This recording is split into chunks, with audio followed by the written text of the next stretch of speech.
दोस्तों कुछ समय पहले तक टिकटॉक इंडिया में इस्तेमाल की जाने वाली one of the most popular app थी। लेकिन क्या आपने कभी ये सोचा है कि एक नॉर्मल सी चाइनीज एप्लीकेशन अचानक से दुनिया में इतनी पॉपुलर कैसे हो गई?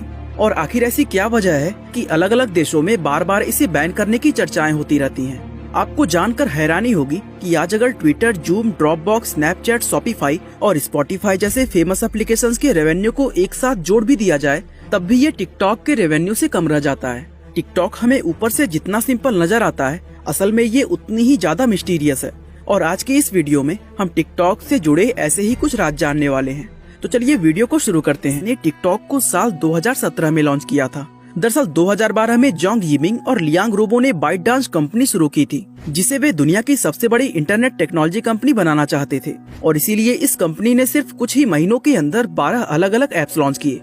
लेकिन बदकिस्मती से इनकी कोई भी एप्लीकेशन सक्सेस नहीं हो पाई और शुरुआत में ही नाकाम होने की वजह से कंपनी की आर्थिक स्थिति डगमगाने लगी। लेकिन फिर एक दिन कुछ ऐसा हुआ जिससे इस कंपनी की किस्मत हमेशा के लिए बदल गई। दरअसल हुआ है कि जोंग यिमिंग ट्रेन में सफर करते हुए कहीं जा रहे थे कि तभी उन्होंने गौर किया कि पहले जो लोग ट्रेन में सफर करने के दौरान न्यूज़पेपर पढ़ा करते थे, आज उन सभी लोगों के हाथों में मोबाइल फोन्स हैं। उसी वक्त उन्हें ये आइडिया आया कि क्यों ना एक ऐसी एप्लीकेशन बनाई जाए जो लोगों को उनके मोबाइल पर बिना उनके सेलेक्ट किए उनकी पसंद की न्यूज दिखाए। बस फिर क्या था, वे तुरंत इस एप्लीकेशन को बनाने में जुट गए और कुछ ही महीनों के अंदर बाइटडांस ने अपनी नई न्यूज एप्लीकेशन टोटियाओ को लॉन्च कर दिया, जो उस समय चाइना में काफी पॉपुलर हुई थी।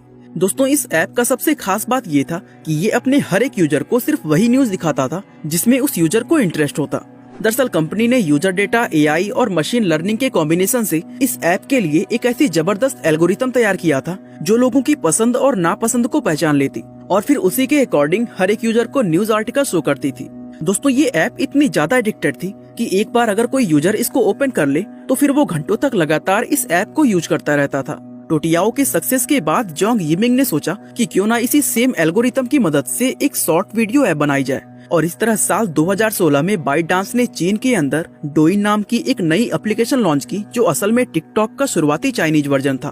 दोस्तों डोइन का यूजर इंटरफेस कुछ छोटे मोटे चेंजेस के अलावा ऑलमोस्ट टिकटॉक के जैसा था और टोटियाओ की तरह इस एप्लीकेशन की भी खास बात यही थी कि ये बहुत ही ज्यादा एडिक्टेड थी। दरअसल उस वक्त इस तरह की सोशल नेटवर्किंग ऐप लोगों के लिए बिल्कुल नई थी, जहां फ्रेंड रिक्वेस्ट भेजने, किसी को फॉलो करना, सब्सक्राइब करना और यहाँ तक कि कुछ सर्च करने की भी जरूरत नहीं पड़ती थी। लोगों को बस ऐप ओपन करना था, जिसके बाद कंटेंट अपने आप शुरू हो जाता था। लोग इस ऐप को जितना ज्यादा यूज करते थे, ये लोगों की पसंद और नापसंद को उतना ही बेहतर समझती जाती थी और इस तरह हर एक यूजर को इस ऐप पर सिर्फ उनकी पसंद का ही कंटेंट नजर आता था। अब दोस्तों यहाँ पर प्रॉब्लम ये हुआ कि लोग इस ऐप पर अपना काफी सारा टाइम स्पेंड करते रहते थे, तो ऐसे में ये जरूरी हो गया था कि ऐप पर हर समय नया कंटेंट अवेलेबल रहे ताकि यूजर्स को लगातार फ्रेश वीडियोस मिलते रहें। और इस प्रॉब्लम से निपटने के लिए बाइटडांस ने ऐप पर कंटेंट क्रिएट करना बेहद आसान बना दिया। दरअसल जहां फेसबुक और यूट्यूब जैसे प्लेटफॉर्म्स पर वीडियो डालने से पहले लोगों को वीडियो एडिटिंग, थंबनेल मेकिंग और टैग अटैचमेंट जैसी चीजों में काफी सारा टाइम देना पड़ता था, वहीं बाइटडांस ने टिकटॉक पर बिल्ट इन एडिटिंग टूल्स और म्यूजिक ऐड करने जैसे अलग अलग फीचर्स देकर क्रिएटर के काम को बेहद आसान बना दिया, जिसके चलते नए और यंग क्रिएटर्स भी प्रोफेशनल कंटेंट बनाने लगे और ऐप से फ्रेश कंटेंट की प्रॉब्लम सॉल्व हो गई। इसके अलावा टिकटॉक ने क्रिएटर्स का हौसला बढ़ाने के लिए टिकटॉक पर फेम पाना काफी आसान बना दिया। जहां यूट्यूब और फेसबुक जैसे प्लेटफॉर्म्स पर लोगों को महीनों तक मेहनत करके भी कोई खास कामयाबी नहीं मिल पाती है, वहीं टिकटॉक पर सिर्फ एक ही वीडियो से लोग रातों रात स्टार बनने लगे। इसके अलावा बाइटडांस ने दूसरे प्लेटफॉर्म्स पर मौजूद फेमस सोशल मीडिया इन्फ्लुएंसर्स को टिकटॉक पर लाने के लिए पैसे देना शुरू कर दिया, ताकि उन्हें देखकर उनके फॉलोवर्स भी टिकटॉक पर शिफ्ट हो जाएं। और इस तरह इन सभी कमाल की स्ट्रेटजी के चलते टिकटॉक चाइना में बेहद कामयाब रहा और इसकी कामयाबी को देखते हुए कंपनी ने साल 2017 में इसका इंटरनेशनल वर्जन लॉन्च कर दिया। दोस्तों इंटरनेशनल मार्केट में एंटर करने के बाद टिकटॉक का मुकाबला अब फेसबुक और गूगल जैसे जायंट्स के साथ था और इस मुकाबले को जीतने के लिए बाइटडांस ने सबसे पहले फेसबुक व गूगल के एम्प्लॉयज को डबल सैलरी का लालच देकर अपनी कंपनी में रिक्रूट करना शुरू कर दिया। साथ ही बाइटडांस ने अपनी एडवर्टाइजिंग कैंपेन भी फेसबुक और गूगल पे ही रन किए, ताकि इन दोनों प्लेटफॉर्म्स के यूजर्स को सीधा टारगेट किया जा सके। अब गूगल और फेसबुक अगर चाहते तो उस वक्त वे टिकटॉक को ऐसा करने से रोक सकते थे, लेकिन उन्होंने एक नॉर्मल लिप सिंकिंग ऐप समझकर इसे अंडर एस्टिमेट कर दिया और जब तक उन्हें रियलाइज हुआ तब तक टिकटॉक उनके काफी सारे एम्प्लॉयज, क्रिएटर्स और व्यूवर्स को चुरा चुका था। असल में दोस्तों टिकटॉक की ग्रोथ की रफ्तार उस समय इतना ज्यादा तेज था कि गूगल और फेसबुक जैसी बड़ी कंपनीज इस आने वाले खतरे को भाप नहीं पाई और इससे पहले कि ये कंपनीज कोई बड़ा एक्शन ले पाती, टिकटॉक दुनिया की सबसे ज्यादा इस्तेमाल की जाने वाली सोशल नेटवर्किंग सर्विसेज में से एक बन गई। आपको जानकर हैरानी होगी कि ByteDance जो कुछ साल पहले तक मार्केट में बने रहने के लिए स्ट्रगल कर रही थी, सिर्फ टिकटॉक के दम पर वो कुछ ही सालों में एक बहुत बड़ा ग्लोबल एम्पायर बन गई। और जैसे जैसे ये ऐप लोगों के बीच फेमस होती गई, वैसे वैसे दुनिया के अलग अलग सेलिब्रिटीज और ग्लोबल स्टार्स ने भी इसे ज्वाइन करना शुरू कर दिया। यानी अब सेलेब्स को अपने प्लेटफॉर्म पर लाने के लिए टिकटॉक को पैसा खर्च करने की जरूरत भी नहीं रही। इन सेलेब्स का टिकटॉक ज्वाइन करना कंपनी के लिए मुफ्त का प्रमोशन था, जिससे एप्लीकेशन के फैलने की रफ्तार और भी ज्यादा तेज हो गई। वैसे इन सभी मार्केटिंग स्ट्रेटजी व एम्प्लॉयज की मेहनत के अलावा टिकटॉक की ग्रोथ में उसका भाग्य का भी बहुत बड़ा हाथ रहा। दरअसल 2020 में जब कोरोना पैंडेमिक फैला तो सभी जगहों पर लॉकडाउन लग गए। तब लोगों के पास फोन यूज करने के अलावा और कोई ऑप्शन नहीं बचा था और इसकी वजह से टिकटॉक के यूजर्स और भी ज्यादा बढ़ गए।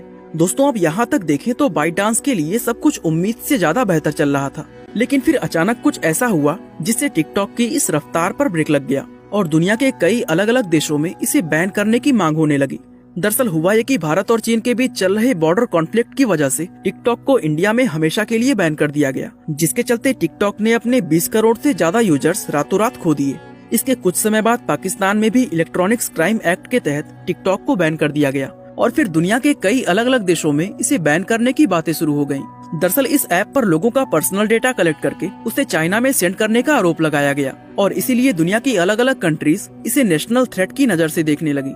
वैसे देखा जाए तो दुनिया के सभी सोशल मीडिया प्लेटफॉर्म्स लोगों का डेटा कलेक्ट करती है, लेकिन टिकटॉक का मामला अलग है क्योंकि ये एक चाइनीज एप्लीकेशन है और सभी जानते हैं कि चीन की कम्युनिस्ट पार्टी वहाँ मौजूद हर एक कंपनी के डेटा को जब चाहे तब एक्सेस कर सकती है।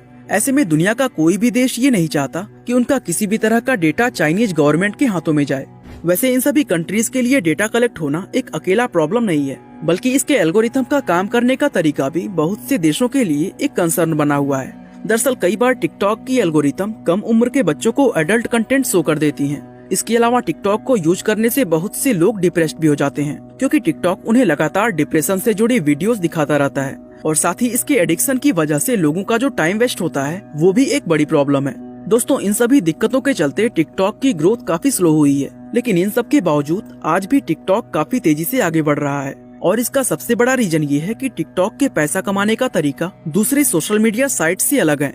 दरअसल दूसरी कंपनीज की तरह ByteDance भी टिकटॉक पर एड्स रन करके ही पैसा कमाती है, लेकिन टिकटॉक की खास बात ये है कि उस पर चलने वाले एड्स बिल्कुल नॉर्मल वीडियोस के जैसे नजर आते हैं, जहां बहुत से यूजर्स को पता भी नहीं चल पाता कि वो एक्चुअली कोई एड देख रहे हैं और इसी खूबी की वजह से टिकटॉक ज्यादा एड्स रन कर पाता है। आने वाले समय में ByteDance ई-कॉमर्स में आने की तैयारी कर रहा है। दरअसल फ्यूचर में इस ऐप के अंदर एक ऐसा फीचर ऐड किया जाएगा जिसकी मदद से यूजर्स वीडियोस में नजर आने वाले किसी भी चीज को सिर्फ एक क्लिक करके ही परचेज कर सकते हैं। फॉर एग्जाम्पल, अगर किसी यूजर को टिकटॉक वीडियो में किसी इन्फ्लुएंसर का आउटफिट जैसे कपड़े, जूते या घड़ी पसंद आ जाते हैं, तो उस यूजर के पास ऑप्शन होगा कि वो उनमें से किसी भी चीज को डायरेक्टली टिकटॉक से ही परचेज कर सकता है।